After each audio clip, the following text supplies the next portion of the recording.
I'm sure some of you are glad that you don't need to drink a cup of coffee before you watch the Devils game because their Western trip is now over and they came away with a win in 3 of the 4 matchups. Was it a success, and where do they go from here? And also, let's talk about some players that have been red hot for the Devils and some players that need a scarf because they've been ice cold. We have a lot to break down in today's episode of Locked On Devils. Buckle up, everybody. You're Locked On Devils, your daily podcast on the New Jersey Devils. Part of the Locked On Podcast Network, your team every day. Hi, this is Bryce Salvador, and you're Locked On Devils with Trey Matthews. Elliott scores! Oh, Stevens stepped up, nailed it. Brodor's got the puck. What a shot. The Devils win the Stanley Cup. Alrighty now, what is up, New Jersey? Welcome back to the Locked On Devils podcast here on Locked On Network. I'm your host, college hockey play-by-play announcer, Devils writer for Pucks and Pitchforks, and also part-time credential media member, Trey Matthews. So the New Jersey Devils have completed their Western trip. They will play the Boston Bruins on Wednesday back at the Rock. I'm sure a lot of you had to drink some coffee for 2 of those 4 matchups. So in the first segment, I'm going to share my thoughts on the matter. Was it a success for the Devils? Where do they stand currently, and where do they go from here? And then for the second and third segment, I'm going to do something a little different, something that I don't think I've ever done on this show, which is in the second segment, I'm going to highlight some players who I think have been red hot as of late for the Devils. And then in the third segment, we'll look at some players that need to step up their game because they've been lacking at least for the month of December. So I know we're in the midst of winter. Things are looking a little cold outside, but these players need to heat up. I know we're also playing in a rink. It's hockey. Players love the cold, but still, you need to heat up just a tad bit more. So let me share my thoughts on the Western trip for the Devils. So they won 3 of the 4 matchups. They beat the Vancouver Canucks 6-5. That was an ugly victory. Devils had a huge lead heading into the final period of regulation, and they almost blew it wide open. Then they won 2-1 against the Seattle Kraken. They played good for 2 periods, and then they had to rely heavily on Akira Schmid in the final period of regulation. I was in attendance at Climate Pledge Arena for that game, did a post-game recap straight from the press box. That was very enjoyable. I highly recommend Climate Pledge Arena for anyone who hasn't gone. It's actually really nice. And the location of the arena is somewhat interesting. It's not really in like a busy part of Seattle. It's sort of like in a neighborhood, if you would. But I had a good experience. And then they played against the Calgary Flames. They saw some new faces in new places, and the Devils came away with a 4-2 win. But there was some irony in that game, particularly with Yegor Sharangovich and Blake Coleman. And then in their more recent matchup against the Edmonton Oilers, one of the hottest teams in the NHL, they lost 4-1. And I know a few weeks ago I said that that was probably a game that the Devils could come away victorious, but a lot has happened in Edmonton. They made a coaching change, and all of a sudden, Connor McDavid, or I guess not all of a sudden, he's capable of doing this. He's on a huge point production streak, and it seems like the Oilers have really flipped a switch after they made the coaching change. And McDavid gave everyone else, including Jack Hughes, a head start to possibly win the Hart Trophy and dethrone him, but he is getting his name right back into the mix. So obviously, I've done a post-game recap for the Canucks and Kraken game, but let me share some of my quick thoughts from the Flames and Oilers matchup. So first off, for the Flames, you could tell that the Devils were a little lethargic, and Bill Spaulding and Ken Danico acknowledged it on air because it was a long travel day for the Devils. They didn't get into Calgary until late at night. It was the first game of a back-to-back, so they could have maybe been conserving some of their energy, but against a Flames team that's somewhat inconsistent in the Pacific Division, I feel as though that's sort of a matchup in which you don't have to bring your A game, but you certainly cannot sleep on them because we saw what happened when Yegor Sharangovich got a shorthanded goal. And we'll talk about the blunder that Shimon Nemets made in the second segment, but it's nice to see that Yegor Sharangovich has a bigger role with the Flames because in 27 game appearances, he has 6 goals, 7 assists for a grand total of 13 points. I'm sure the point production could be somewhat higher, but the thing is that Sharangovich, he's playing on the top line. He's playing on the top power play unit and also the top penalty kill unit.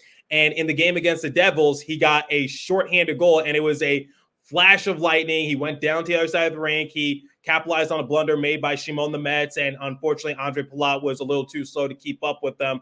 And Sharangovich tucked it in, and he did his classic one-hander celebration after he scored it on Vitek Vanecek. But I like to see that Yegor Sharangovich is finding himself a new role with the Flames, because that's one of the issues why he was sort of ran out of town from the Devils, is because once they got Timo Meier, his role started to diminish as the year progressed. And then over the summer, we know what happened. He was traded to Calgary in exchange for Tyler Toffoli, and I think that's actually worked out really well for the Devils. And I think for the Flames, they got a solid asset. Now, Sharangovich is not going to fill the shoes of Toffoli by any stretch of the imagination, but he's still a very solid player. And the fact that he's playing on the top special team units, the fact that he's playing on the top line, and the fact that his point production, it can be somewhat higher, but he still has that ceiling. He's still young. He still can make a name for himself.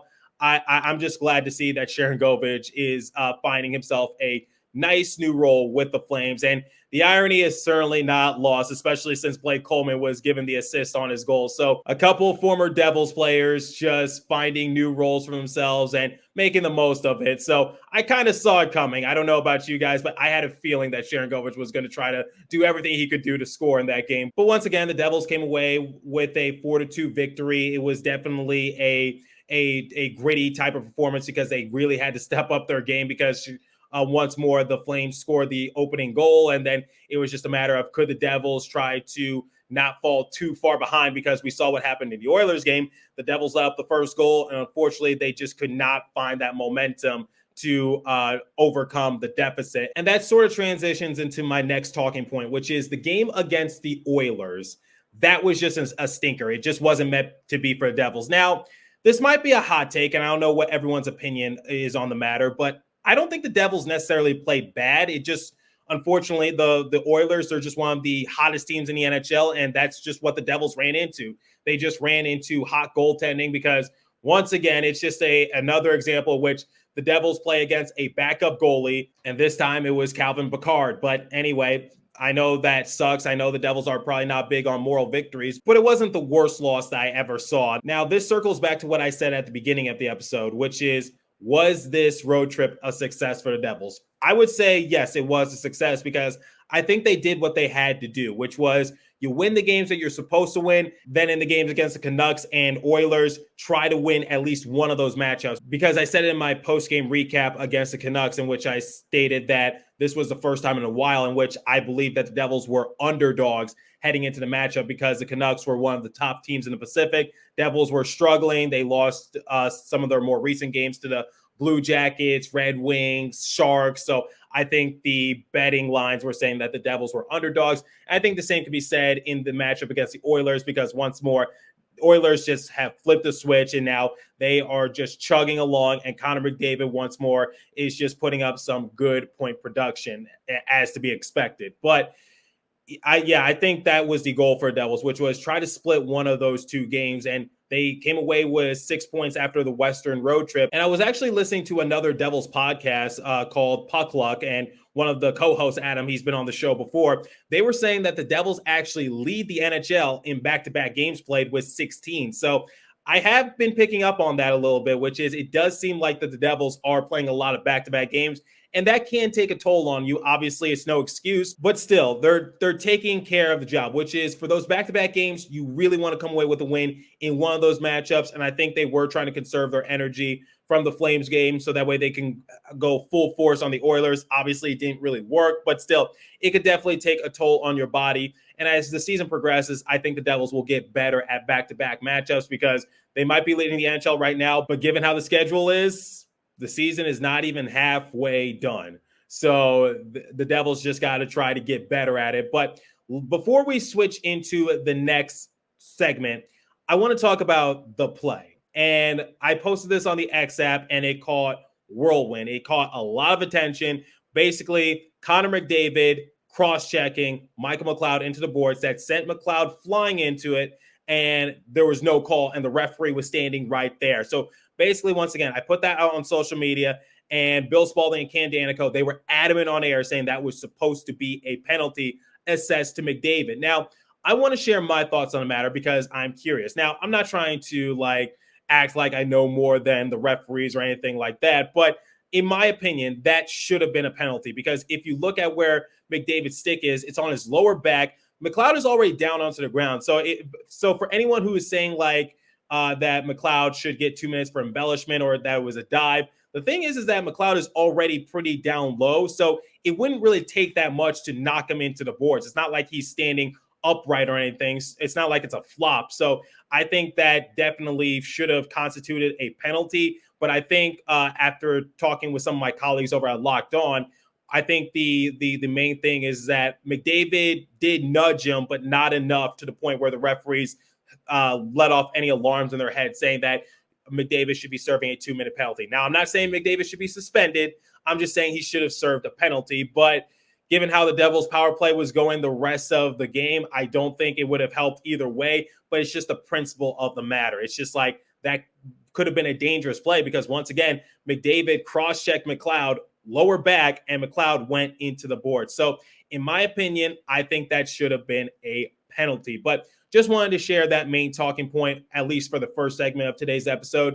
And now let's look ahead because the only player that's injured for a time being is Erik Haula. He's dealing with an upper body injury. He did not suit up in the previous game against the Oilers. So Devils dealing with some injury loss. But when looking at the Devils' schedule, I think their next game against the Bruins is definitely going to be a challenge for them because the Bruins are the top team in the Atlantic Division right now. And before anyone says that the Devils are officially back or things like that, I said, let's see how they fare against the Oilers and let's see how they fare against the Bruins because I really want to see the Devils come away with like an upset victory or at least beat a top-notch opponent so that way we can actually make that assessment saying that they are back. I'm glad that they're winning the games that they're supposed to be winning, but I think the Bruins are definitely going to be a true test for them. And if they are able to beat the Bruins, then their next few games, they do fall into their favor. Blue Jackets, Ducks, Flyers, Oilers, Red Wings. So let's just say hypothetically the Devils come away with a win against the Bruins, a team that they did not beat at all last year. The Bruins were one of the few teams that gave the Devils troubles, and unfortunately, the Devils weren't able to muster up a win against them. I was actually at the Prudential Center for 2 of those 3 matchups, but digressing a little bit, I want the Devils to come away with a statement victory against the Bruins, and then hopefully they can redeem themselves against the Blue Jackets.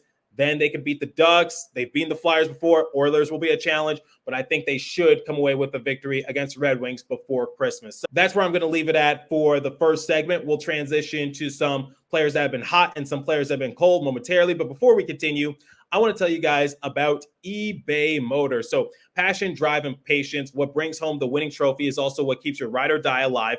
eBay Motors has everything you need to maintain your vehicle and level it to peak performance, from superchargers, roof racks, exhaust kits, LED headlights, and more. Whether you're into speed, power, or style, eBay Motors has got you covered. With over 122 million parts for your number one ride or die, you'll always find exactly what you're looking for. And with eBay Guaranteed Fit, your part is guaranteed to fit your ride every time or your money back. Because with eBay Motors, you're burning rubber, not cash.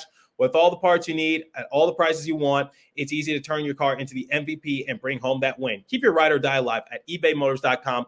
Eligible items only. Exclusions apply. eBay Guaranteed Fit only available to U.S. customers. Okay, I know it's the month of December. It's getting a little cold outside, especially on the East Coast. Temperatures are starting to drop. But let's talk about some players that have still been red hot. Like they've been playing like it's still the dog days of summer. So first, a couple of honorable mentions. So these 2 players are players that I'm not going to say that they're necessarily hot, but they're not cold either. And that is Akira Schmid and Vitek Vanacek. Now, the goaltending tandem still has a lot of work to do in order to take the Devils to the next level. But the one thing that I liked on this Western trip is that it seems like Vitek Vanacek and Akira Schmid, their confidences are starting to go up a little bit more. So for Vitek Vanacek, he played in the games against the Vancouver Canucks and Calgary Flames. Now, the Canucks game was an ugly one for both the defense and also Vanacek. So the Devils squeaked away with a 6-5 victory, even though they should have kept their foot on the gas pedal and not looked back. But I said that after the Flames game, that could be a confidence booster for Vitek, and hopefully this gets him right into the right track, if you would, because I want him to take baby steps. He's not going to like flip a switch and become like the great goalie that we saw last year. It's going to take some time for him to get his confidence back. And I was actually talking to Chico Resch about this before the Seattle Kraken game, which was that we both agreed that Vitek Vanacek, he wears his emotions on his sleeve. So if he has a bad outing, he's going to be down in the dumps. He's going to be very hard on himself, which is why I think the coaching staff like Lindy Ruff and also some of the players are quick to defend Vitek because they don't want to put the blame on him because they already know how emotionally down he'll be on himself, and that could really shake up his confidence. So that's just pure speculation on my end, but the facts are there. We know that Vitek Vanecek wears his emotion on his sleeve. So hopefully after that game against the Flames and maybe against the Canucks in a sense because he did come away with a victory, maybe that could help Vitek just go into the right direction. And then for Akira Schmidt, he was absolutely fantastic, phenomenal in the game against the Kraken. It came down to the goaltending, and he was up for the challenge. And then again in the game against the Oilers, it was 2-0 in favor of the Oilers. The puck goes below the goal line. Akira Schmidt decides to play the puck. Unfortunately, he got pinned, and basically the net is empty, and Connor McDavid gets an easy empty netter goal. That's probably the easiest goal that McDavid is going to get all year, point blank. And the Devils were actually doing a pretty decent job at defusing Connor McDavid because that was his first shot of the game. So that was a big mistake, and that definitely knocks some points off for Akira in my end. But he's getting better. He's getting better, and I think he definitely still is the go-to guy for the Devils. It just wasn't a good outing for anyone against the Oilers, and the Oilers were just the better team. Now, let's transition to some players who have caught my eye during this Western trip. Some players are red hot.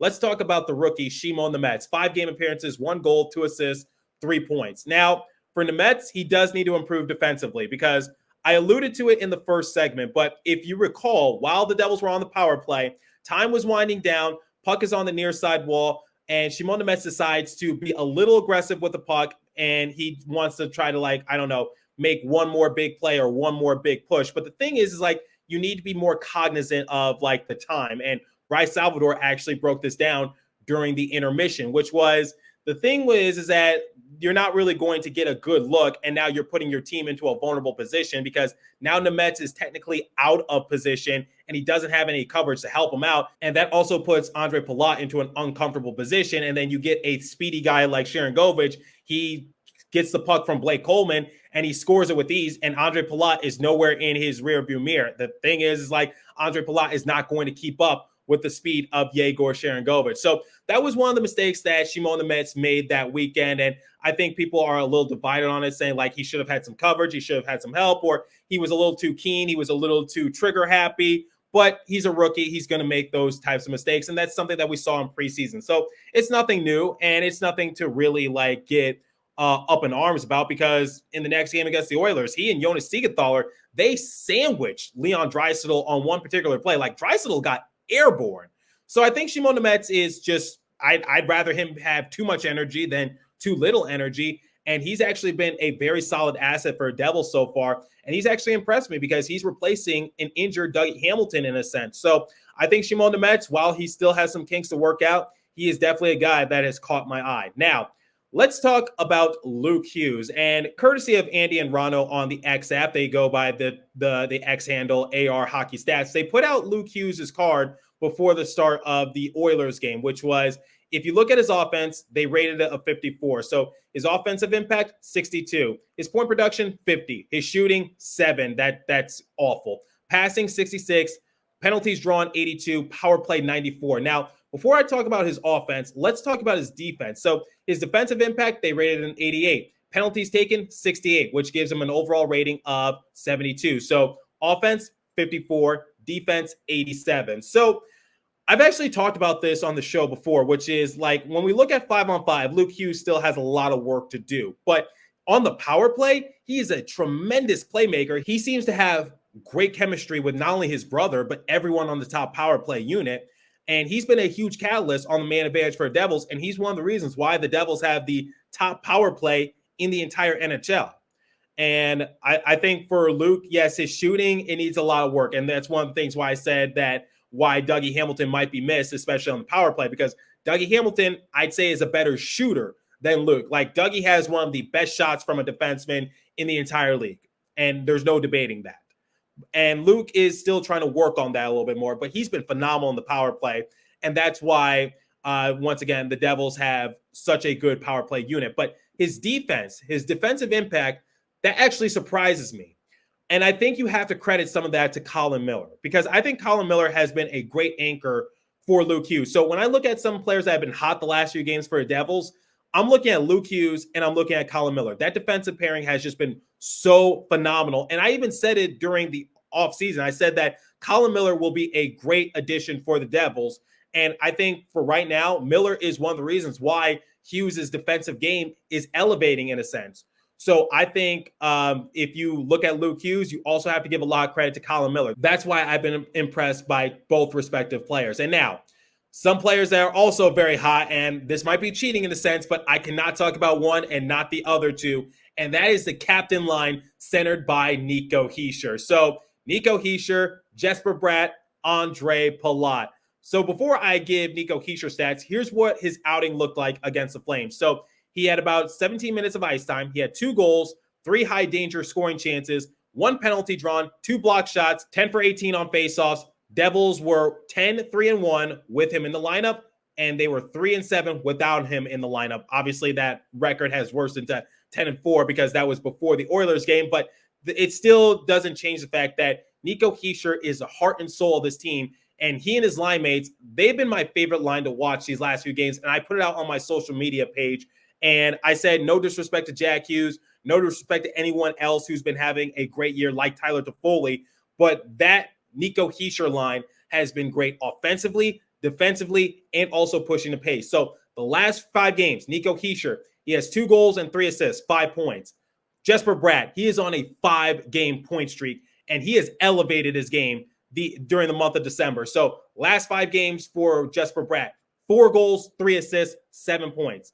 Ondrej Palat, you can't forget about him. He has 2 goals, 1 assist, 3 points last 5 games. Now, the thing about Ondrej Palat is that his offense is not really up to par to Bratter and Nico, obviously. But his defense is really good. Like, it is elite. I just want to put that out there.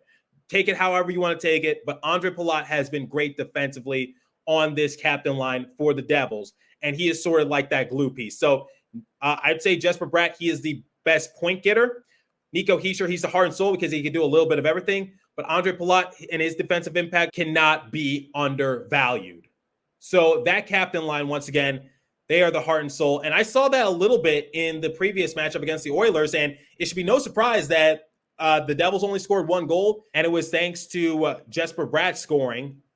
But Nico Hischier and Ondrej Palat got assists. So they've been pushing the offense. They've been pushing the defense. They've been playing fast. They've been playing quick. And you know when they're out there. So that captain line has been my favorite line the last few games for the Devils, and they have really been pushing the offensive execution for this New Jersey team. So when I think of players who have the hot hand, I think of Nico Hischier and his line mates in Jesper Bratt and Ondrej Palat. I call them the captain line. I don't know what everyone else calls it, but I know it's a little generic, but I think everyone knows what I'm talking about. So those are some of my players that have been red hot for the Devils as of late, and they're one of the reasons why the Devils have won 6 of their last 8 games. Now, before we look at some players that have been a little ice cold, let me tell you guys about the Sleeper app. So, still in the midst of my fantasy football season. Good news, I made the playoffs. A new NHL season brings all sorts of possibilities. So, let's transition from football to hockey. Jack Hughes could score 50 goals. Devils could hoist the Stanley Cup. And you can win big by playing daily fantasy hockey on Sleeper, the official daily fantasy app of the Locked On NHL Network. Sleeper is our number 1 choice for daily fantasy sports, especially daily fantasy hockey, because with Sleeper, you can win 100 times your cash in daily fantasy hockey contests. So you don't just have to do hockey. You can also do football, basketball, baseball, college football, all on Sleeper. To win 100-time bet on Sleeper, you need to correctly predict the outcome of 8 player stats. You heard me, Devils fans. You can win 100 times your money. Play daily fantasy hockey with Sleeper. So start paying attention and nail your picks so you can start winning big. Use promo code LOCKEDONNHL and you'll get a $100 match on your first deposit. Terms and conditions apply. That's Locked On NHL. See Sleeper's terms of use for details and locational availability. All right, let's look at some players that have been a little ice cold. You might want to wear a jacket when these players come within 5 feet of you. Let's talk about the big one, the elephant in the room, and that is Timo Meier. Because ever since he's returned from injury, Timo has done little to nothing. So this season, take it how you want to take it, but he has appeared in 19 games. He has 5 goals, 6 assists for a grand total of 11 points. But during the month of December, he has produced literally nothing. Like, there's no goals, no assists, no points. And Remember, he got hurt in the game against the Winnipeg Jets, so he was able to register a goal that game, but he didn't suit up in the next game against the Pittsburgh Penguins because Lindy Ruff admitted that he was dealing with something, so he was shut down for the rest of November. So what are my thoughts on Timo Meier? Well, I can't hide the fact and say that his month of December has been rough, but he still might be playing injured. He still might not be at 100%. We don't know what the severity of the injury was, so I definitely want to give him the benefit of the doubt in that regards. But for anyone who's saying that Timo Meier was a disappointment this season or is continuing to be a disappointment, you obviously did not see him prior to his injury. Remember when Jack Hughes and Nico Hischier were both out for an extended period of time? Who was the anchor on the Devils power play? Like, who was still racking up the necessary goals in order for the Devils to still be a top power play unit in the NHL? It was Timo Meier. There were spurts of him producing a lot of points. There were spurts of him producing a lot of goals. So the thing is like, look, I get it. His last 5 games have not been impressive. And the fact that he still has nothing on the board and he's not showing the same physicality that we saw last year, especially during the playoffs, I think Timo is still dealing with something and he's still trying to get back to 100%. So I just want to put that out there. So if we were to subtract 5 games from 19 games played, he has 11 points in 14 game appearances. That I still think that's pretty decent. And the thing is like a player of his stature and a player of his caliber does not come around too often because he is 6'1", he weighs 220 pounds, and he's a forward.